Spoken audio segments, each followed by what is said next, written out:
কোরবানি কবুলের শর্তসমূহ। কোরবানি কবুলের 4টি মৌলিক শর্ত। বলেন তো কয়টি? 4টি। আরও দুটো যুক্ত করলে হয় 6টি। কয়টি?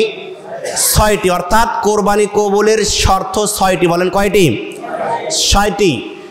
1, নিয়ত বিশুদ্ধ করা। 2, হালাল টাকায় কোরবানি করা।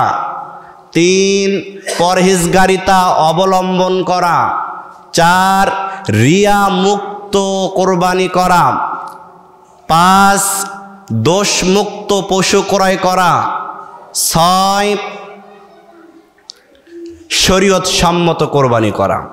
এখন আসুন বিস্তারিত জানার চেষ্টা করি। কোরবানি কবুলের 1 নাম্বার যে শর্ত, নিয়ত বিশুদ্ধ। বুখারীর প্রথমে হাদিসে এসেছে, মিশকাতের প্রথম হাদিসে, ইন্নামাল আমালু বিন্নিয়াত। ইবনে ওমর রাদিয়াল্লাহু তাআলা থেকে বলেন, তিনি বলেন রাসূল সাল্লাল্লাহু আলাইহি ওয়াসাল্লাম বলেন, ইন্নামাল আমালু বিন্নিয়াত। সমস্ত কাজ নিয়তের উপর নির্ভর করে। সমস্ত কাজ ওটা পূর্ণাঙ্গ হওয়ার কিসের উপর নির্ভর করে? নিয়তের উপর নির্ভর করে। হাদিসটা আপনারা সকলেই জানেন, ছোট থেকে বড়, বড় থেকে ছোট সকলেই কি হাদিসটা জানেন। সকল কাজ কিসের উপর নির্ভরশীল? নিয়তের উপর নির্ভরশীল। এখন আপনারা 4 জন 5 জন 7 জনে কোরবানি দেবেন, 2 জনের নিয়ত ঠিক আছে আর 5 জনের নিয়ত ঠিক নাই। 2 জনের নিয়ত আল্লাহর রাহে, আল্লাহর রাস্তায় কোরবানি দেব, আল্লাহ সন্তুষ্টির জন্যই কোরবানি দেব, আর 5 জনের নিয়ত মানুষকে দেখানোর জন্য কোরবানি দেব। তাহলে কোরবানি হবে? কোরবানি হবে না। এই জন্য প্রথমে নিয়ত বিশুদ্ধ করতে হবে। কি করতে হবে? নিয়ত বিশুদ্ধ করতে হবে। 2, হালাল টাকায় কোরবানি দিতে হবে। কোরবানির পশুর মধ্যে বিন্দু পরিমাণ যদি হারাম প্রবেশ করে, আপনি 1টা না 2টা না 10টা না 1000টা কোটি কোটি কোরবানিও যদি আপনি করেন, এগুলো গ্রহণযোগ্য হবে না। কেন? আল্লাহ রাব্বুল আলামিন হারাম কোনো কিছু গ্রহণ করেন না। আল্লাহ পবিত্র। আল্লাহ কি? পবিত্র। হাদিসের মধ্যে এসেছে, ইন্নাল্লাহা তাইয়িবুন লা ইয়াকবালু ইল্লা তাইয়িবান। নিশ্চয় আল্লাহ পবিত্র, আর পবিত্র ছাড়া তিনি কোনো কিছু গ্রহণ করেন না। এই কথা বলে রাসূল সাল্লাল্লাহু আলাইহি ওয়াসাল্লাম বলছেন, ওয়া আন্নাল্লাহা আমারাল মুমিনিনা ওয়া আমারাল মুরসালিন। এই হালাল হারামের ব্যাপারে নবীদেরকে যে আদেশ দেওয়া হয়েছে, সাধারণ মুমিনদেরকেও ওই একই আদেশ দেওয়া হয়েছে। এরপর রাসূল সাল্লাল্লাহু আলাইহি ওয়াসাল্লাম বলছেন, সুম্মা যাকার রাজুল ইউতিলুস সাফারা আশআসা আকবারা। একজন ব্যক্তি দূর দূরান্তের পথ সফর করলো, একটু মনোযোগ দিয়ে শুনুন, বোঝার বিষয় আছে। একজন ব্যক্তি দূর দূরান্তের পথ সফর করলো, সফরের কারণে আশআসা, তার মাথার চুলগুলো এলোমেলো, আকবারা, তার চেহারা ধুলামলিন, কাপড় চোপড় ধুলামলিন। এমদ্দু ইয়াদাইহি ইলা সামা, ইয়া রাব্বি ইয়া রাব্বি। এমত অবস্থায় ব্যক্তি আর 2টি হাত আসমানের দিকে বলছে, উঠাতে বলছে, ইয়া রাব্বি, হে আমার প্রতিপালক, আপনি আমাকে এটা দিন, আপনি আমাকে ওটা দিন। রাসূল সাল্লাল্লাহু আলাইহি ওয়াসাল্লাম বলছেন, ওয়া মাতামুহু হারামুন। অথচ ওই ব্যক্তির খাবার হারাম। ওয়া মাশরাবুহু হারামুন, ওই ব্যক্তির পানি হারাম। ওয়া মালবাসুহু হারামুন, ওই ব্যক্তির লিবাস পাঞ্জাবিটাও হারাম। ওয়া গুযিয়া বিল হারাম, অবশেষে বলছে ওয়া গুযিয়া বিল হারাম, ওই ব্যক্তির উপার্জনটাও হারাম। ও সাহাবারা, তোমরা বলো তো দেখি, ওই ব্যক্তির দোয়া কিভাবে কবুল হতে পারে? বুঝছেন কি বিষয়টা?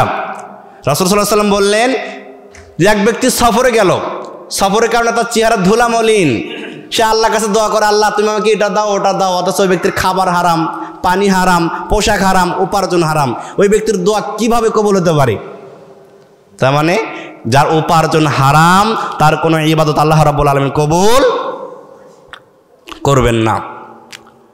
ইমাম ওয়াহাব ইবনুল আরাদ রাহিমাহুল্লাহ বলছেন, কোনো ব্যক্তি যদি সারাটা রাত খুঁটির মতো দাঁড়িয়ে ইবাদত করে, তবুও তার কোনো কাজে আসবে না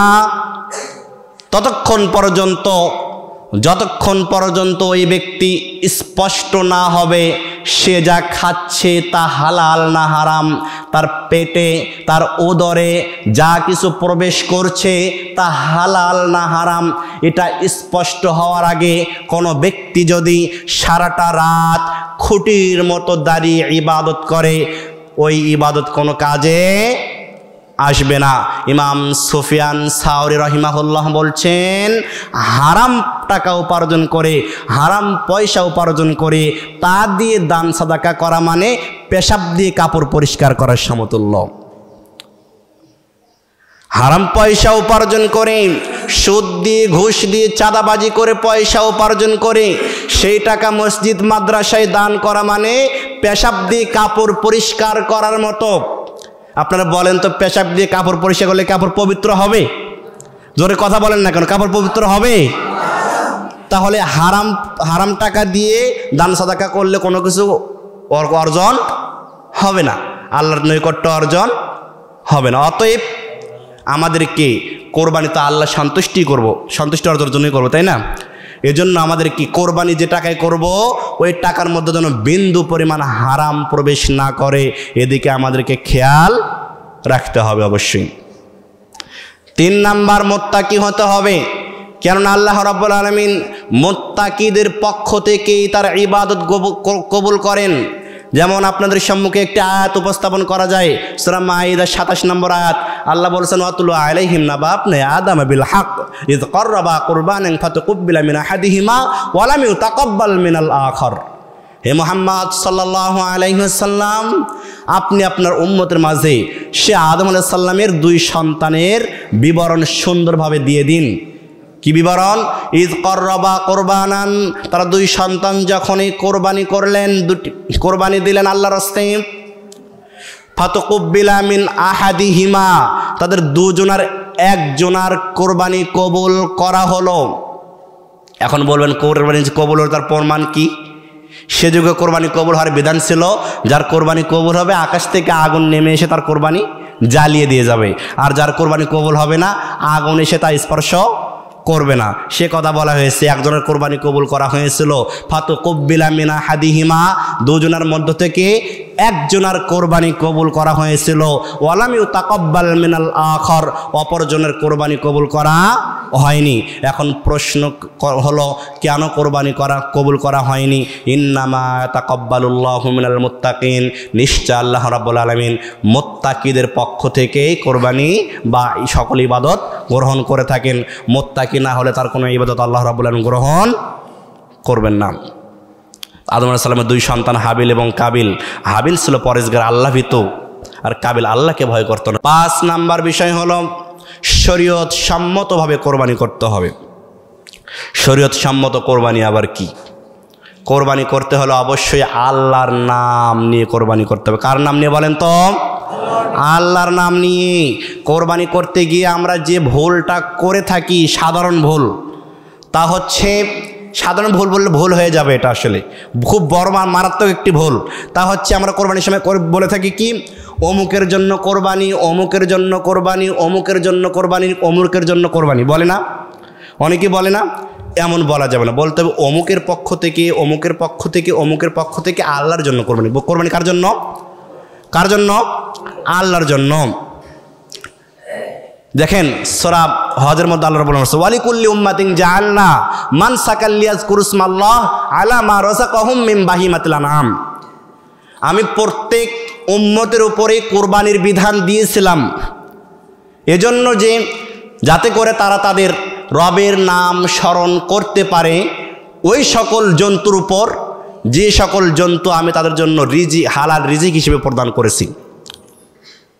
তাহলে ওই রিজিকটা হালাল হবে কখন? আপনার যখন আপনি প্রভুর নাম স্মরণ করবেন। কার নাম স্মরণ করবেন? আল্লাহর নাম স্মরণ করবেন। আল্লাহর নাম নিয়েই জবাই করতে হবে। আল্লাহর নাম ব্যতীত অন্য কারো নামে জবাই করলে ওই পশু খাওয়া যাবে না। 2 নাম্বার বিষয় হচ্ছে এখানে এই পশুর প্রতি ইহসান করতে হবে। কি করতে হবে বলেন তো? ইহসান করতে হবে। এখানেও আমাদের মারাত্মক একটি ভুল হয়ে থাকে।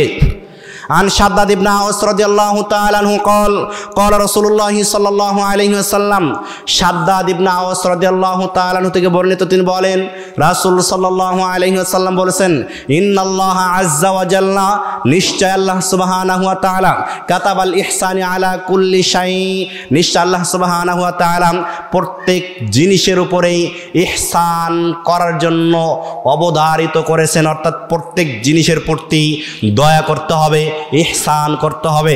রাসূল সাল্লাল্লাহু আলাইহি ওয়াসাল্লাম বলেন, আল্লাহ রাব্বুল আলামিন বলেন, ফাইজা কতালতুম, যখন তোমরা হত্যা করো, ফাহসিনুল কিতলা, তবুও তাকে সুন্দরভাবে হত্যা করো। ওয়াইদা যাবাহতুম, যখন তোমরা কোনো পশু জবাহ করো, ফাহসিনুল যাবাহা, তখন তোমরা পশুটিকে সুন্দরভাবে জবাই করো।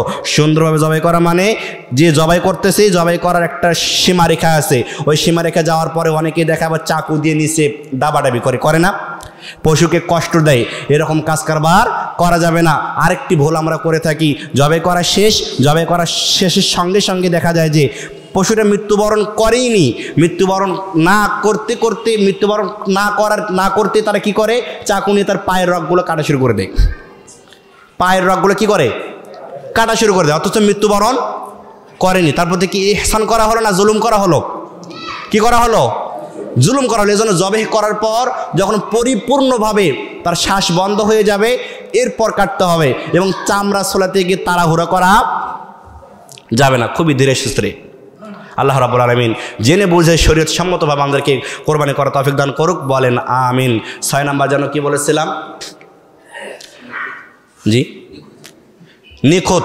6 নাম্বার, দোষ মুক্ত কোরবানি করতে হবে, দোষ মুক্ত পশু দিয়ে কোরবানি করতে হবে। একটি হাদিস উপস্থাপন করে শেষ করছি। আনিল বারা ইবনে আযিব রাদিয়াল্লাহু তাআলা আনহু قال قال রাসূলুল্লাহ সাল্লাল্লাহু আলাইহি ওয়াসাল্লাম, বারা ইবনে আযিব রাদিয়াল্লাহু তাআলা আনহু বলছেন, রাসূল সাল্লাল্লাহু আলাইহি ওয়াসাল্লাম বলছেন,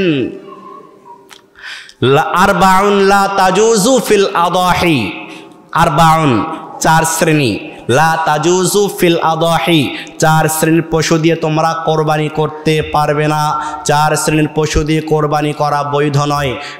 1 আল আওরাউ বাইয়িনুন আওয়ারুহা, যেটা স্পষ্ট কানা, চোখে দেখে না, এমন পশু দিয়ে কোরবানি করা যাবে না।